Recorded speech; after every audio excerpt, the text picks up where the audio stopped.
So right. The Prem is ever so close. I can literally touch it. And as it's football, Vineet Pandey and Shaurya Thakur told to us that we should do our Prem predictions video. That's exactly what I'm going to do here. So I'm going to make my top 20, the whole table. And then I'm going to I'm going to tell who's going to win the Golden Boot. Then I'm going to say the last who's going to win the player of the season. So this is a lot to predict, and I know very well that I'm not even going to get one of these right. Christ above, I couldn't literally predict who could win in PSG versus Bayern when it was that obvious. So how can I predict the whole table in from a year? So I don't know, but let's get straight into it. And I know you all are going. I'm going to come back next year and I'm going to review what shit predictions I did, and I'm pretty sure none of them will be right. So let's get into it. So 20th, who's going to come last? I think it's going to be West Brom. See, West Brom's a decent team, but they went up to the Prem by fluke. Nobody predicted them to come up. Everybody wanted Brentford to. They got up with a cat's whisker. I mean, Fulham still qualified with the playoffs, but I think they got very lucky at the end that Brentford didn't edge it. So I think they're gonna come 20th because I don't think they have the squad depth. They don't have a top quality striker. I mean, going in a season with Charlie Austin as your main striker, I don't think that's I don't think that's very good, is it? But then Sheffield United came ninth with McGoldrick in their team, so I'm no one to say. But I think West Brom are gonna end bottom of the table. 19th. Hmm. I think it's gonna be Fulham. See, because Fulham is they've done this before. I like Fulham. I actually like Fulham. But the problem is, Fulham is not. I don't think it's actually that good of a team. I mean, they they got. I think they wouldn't have qualified if it weren't for Brentford's winless streak in the last three games. So I think that Fulham is going to get the drop again because I think they're going to do some senseless spending again. Gerard Piqué, Gerard Piqué. That is who that Latvian company predicting them to get. I have a better chance of sitting right here and getting a call up for Manchester United than they have a chance to get Gerard Piqué. I can tell you this right now. Yeah. Now, who's going to come 18th? Let's say Sheffield United. Yeah, it's going to be Sheffield United because, yeah, they've got their fairy tale season and everything. But Christ above, there were some times in the season when they were literally saved by Dean Henderson, and he's gone to Manchester United on 120k a week. We'll get back to that later. But yeah, so they've got basically their best player ripped apart from them, and they don't have a good defense, they don't have a good midfield, they don't have a good strike force. All they survived on was from Dean Henderson saves, and I don't think they could do that anymore. I mean, Aaron Ramsdale, yeah, he's good, he's decent, but he's not any Dean Henderson, is he? So no, I think they're gonna get the drop. They've got their fairy tale. Now it's time to come back to reality. And then at 16th, at 17th, I think it's going to be Newcastle United. See, this season Newcastle got that adrenaline at the middle of the season because of the Saudi takeover and half their team going to get shipped out of the team. So that is why they started playing absolutely incredible. But if Joe Linton is leading your front line, then I think that you have some reasons to worry, don't you? I think even you, sitting right there, have a better chance of scoring more than 2 goals in the Prem. That's exactly what he did. And he cost 46 million. And how much would he cost? A sandwich? I don't know. Half a sandwich? I don't know. 46 million for that piece of junk? And yeah, I don't think Steve Bruce can help them come any higher uh, than 16th. 17th, sorry. Next, I think it's going to be at 6. Who should I give at 16th? Oh yeah, Aston Villa. Let's go with Aston Villa. See, Aston Villa avoided the drop so minorly this season. But I think that, yeah, Grealish just got out of it, wasn't selected in the England squad for some reason. I still don't understand for what reason. Um, yeah, I think that might give him a push to like play even better than he did. I mean, what was his role this season, Ona? Tell me. His role was to keep Aston Villa up. Did he do that? Yes, single-handedly. So why the hell is he not in the squad and Tyrone Mings is? I don't need any explanations. He deserves this. He deserves an England call up, and he deserves to be in the team because what he's done is absolutely astounding. And I think he can do it again. I think he'll do it again, and this time even better. And this time Gareth Southgate should take note. At 15th, I think it's going to be Crystal Palace. Um, See, I really like Roy Hodgson, but he's bloody 75 years old. How? Why is he still managing? No, shouldn't he go live in a retirement home? What is? Shouldn't he enjoy his life at this time? Hasn't he earned enough? I don't understand. Okay, so 15th Crystal Palace seems about right if they lose Wilfred Zaha. I think they will. I think Dortmund are pretty interested. I think they will lose Zaha. And yeah, I think it's going to be a great. Yeah, I think the 15th is good enough for Palace. Not bad, avoiding the drop and everything. Decent enough. And I think Roy Hodgson should retire after this season. I can't see Roy Hodgson struggling or just standing on the touchline anymore. I actually feel bad for him. I mean, seeing that Crystal Palace scene, seeing that Crystal Palace team, seeing that Benteke trying to bloody score goals in your late 70s, I think it's better to die. Seriously, watching Benteke play, no, please, Roy Hodgson, retire after this, please. And then at 14th, I think it's going to be West Ham. See, um, West Ham weren't very great this season, to say the least. But I think they've got enough in their team to scrape out a 14th place finish. Why? Because I think that now, I think this season will be this season will be even better for Declan Rice. I think he has another season of experience under his boots, and I think he'll be great. I think he'll anchor the team pretty well this season, and I think even yeah, and I think they'll do pretty well. I rate David Moyes as the manager. I like him.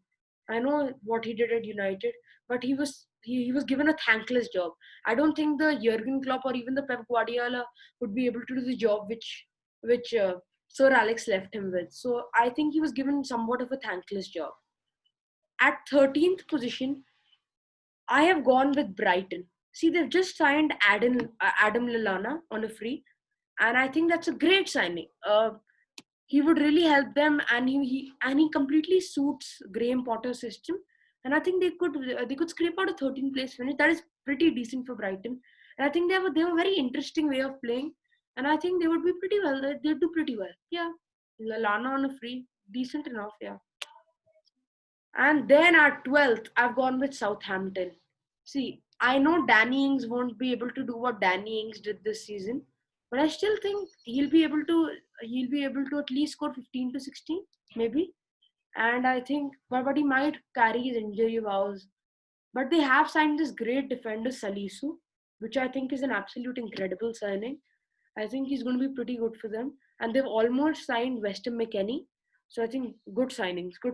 And I think that they would be able to scrape off a 12th finish again. Yeah, nicely. 11th, I've gone with Burnley. See, they finished this season at about 10th or 9th, I guess. Yeah. But I think they're going to. Daesh Ball is basically going out there and playing Sunday League. I mean, who can't just sit back and defend? No, it's way more than that. I think if I were to pick a team which plays the most, let's say, most effective football, I think that would be Daesh Ball, because if you can finish 10th in the top half or in the middle every season with the kind of quality you have in your team, that is very good. That is very good. So I think Daesh would do pretty well with them again. 11th is decent enough for Burnley. I mean, they are in the middle of everything. That's what they do every season. So good enough. Next, at 10th place, I've gone with Wolves. They're a great team on their day. Seriously, I don't doubt it. I know they're an absolute incredible team on their day. But how slim are they? How slim is their squad compared to Man City, whose squad whose squad has like the greatest depth of all time? I can literally take a swim inside their depth. Wolves' squad compared to Man City's squad is that of of this, of this headphone. This is how much Wolves' squad is. This is how much Wolves' squad is. They've absolutely nothing. No, they have a great starting 11, but look at their bench. Who I can. They are such good owners, such so much money. Just go and invest on it. You have the slimmest squad I've ever seen. I think they can cope up for like half the season, but then the next half, oh my god, how much are you expecting of these 11 players? Raul Jimenez at the end of the season, he looked like he was running into a boulder, literally. Yeah, I think it's not gonna. Wolves doesn't have the quality or the depth to finish again inside the top seven or anything. I don't think they have it. Next, now at ninth, I've gone with Leicester City. I mean, they came fifth this season, but they've just been robbed of their starring left back.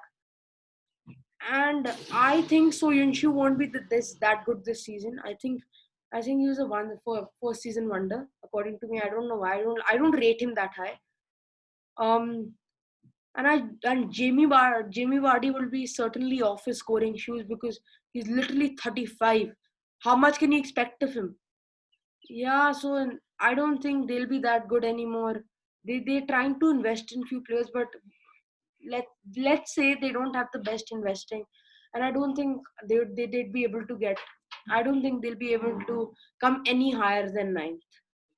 Next, at eighth position, I've gone with Leeds United. See, Leeds could go either ways. I'm not going to suggest that Leeds are going to win the league. I'm not going to suggest they're going to get relegated. I actually have no spot. Nobody knows what will happen with Leeds. I mean, they have Marcelo Bielsa, but on the other hand, they also have Patrick Bamford. But they got Rodrigo from Valencia, and he's 30 years old, but he's pretty decent. He's pretty decent. He doesn't score, neither does Bamford, but he's great at pressing. He certainly suit Bielsa's style of play.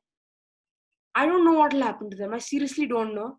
But I hope they finish in the top 8. I actually rate Leeds very highly. I love Leeds.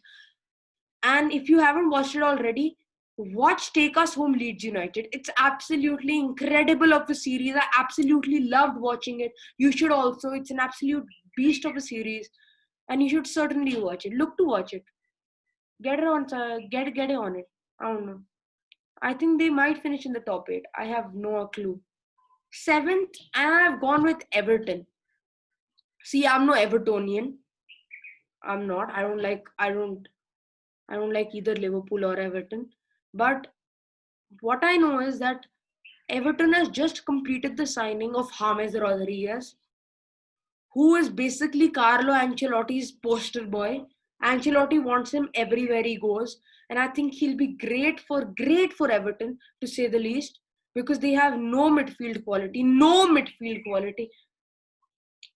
and I think he'll be decent. He'll be pretty good actually. I think he'll be pretty good in the. I rate him. Yeah, I think Everton in the top 7. Yeah, I think they'll get Europa League football. They always wanted. I think they because right. I think Richarlison really requires somebody to actually give him the chances so that he can score, because he takes like half of his chances.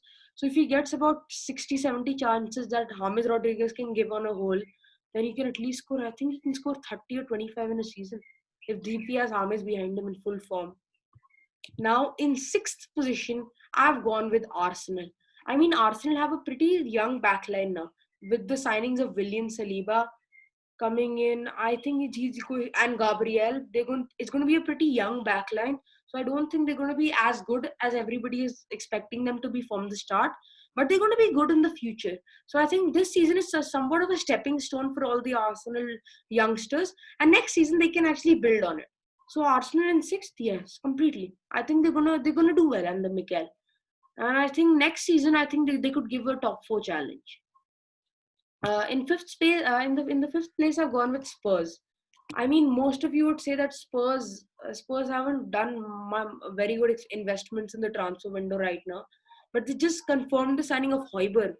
You know what, Pep? If you've read this book, Pep Confidential, in that Pep Guardiola said himself that he thinks Hoiberg is somewhat like the next coming of Busquets, and I think he's very good. I actually really like him, and I think he would suit Jose Mourinho's style of play. He's pretty defensive, and he's got great progressive passing numbers, and I think he's decent. He's going to be good, and I think he could help Spurs secure a fifth place finish.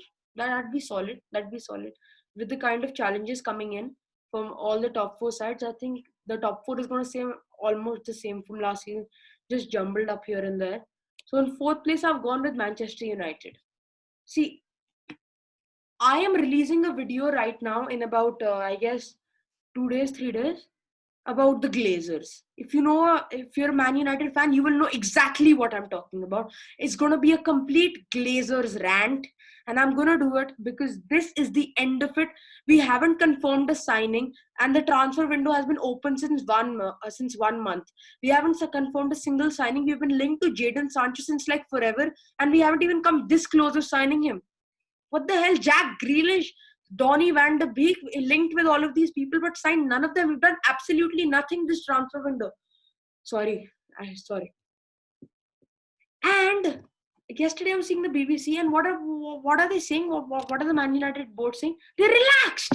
Oh yes, relaxed. That is what Chelsea are doing right now, right? Being relaxed. That is why they've confirmed the signing of 8 top class players. Yeah, and Man United are just sitting back at home, just enjoying. Very good work, Ed Woodward. Very good work. If Man United finished 4th, I would be happy, grateful, because the Glazers aren't running a football. They aren't Man United fans. They're just businessmen. They're treating this as business. We're not businessmen. We here sitting at home, we're not businessmen. All we want to do is see our club play better, and that's exactly what they're not allowing us to do. So yeah, that was somewhat of a trailer on that Glazers rant, which I'm going to put up. But yeah, certainly. I'm saying this today that Man United, if we finished 4th, we'd be lucky because we aren't backing Ole one bit. Then at 3rd, I've gone with Liverpool. I mean, Liverpool are the champions right now, but they haven't confirmed any signings this summer. I mean, Christ above, they're getting a chance to get Thiago Alcantara. Not Thiago Silva, Thiago Alcantara, the Barcelona La Masia product closest to Xavi and Iniesta. And what do they say? Bro, 30 million is a little too much, man. Get him for 25. Otherwise, no deal. This Thiago Alcantara. Don't wake Bayern from their sleep when they remember that this is Thiago.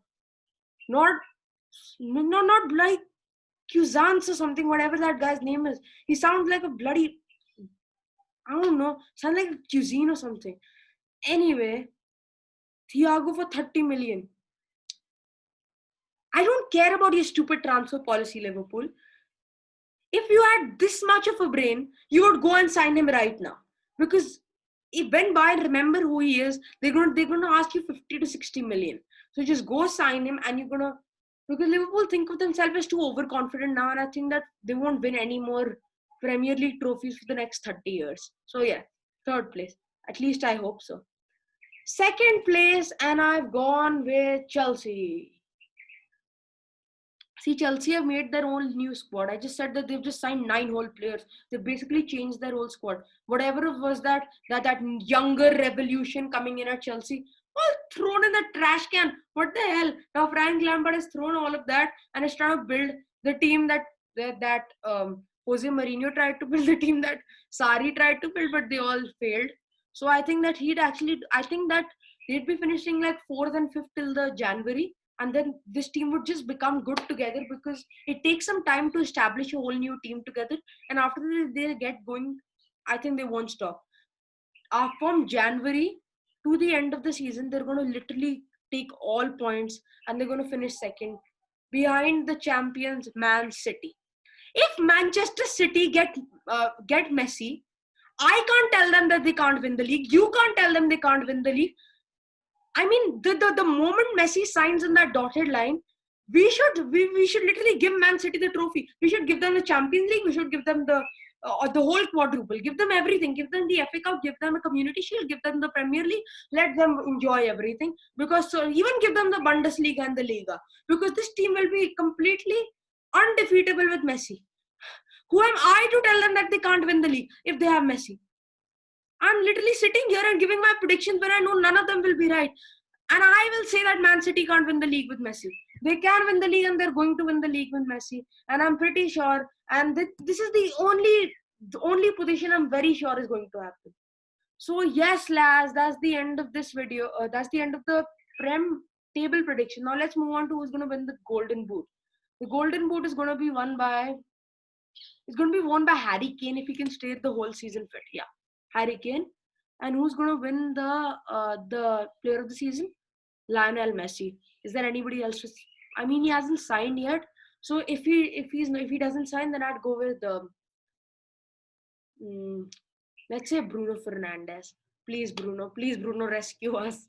So yes, lads, that's the end of this Prem predictions video. You can write in the comment section below how wrong I am. And just wait for that Glazers rant, won't you? So yes, that's the end of this.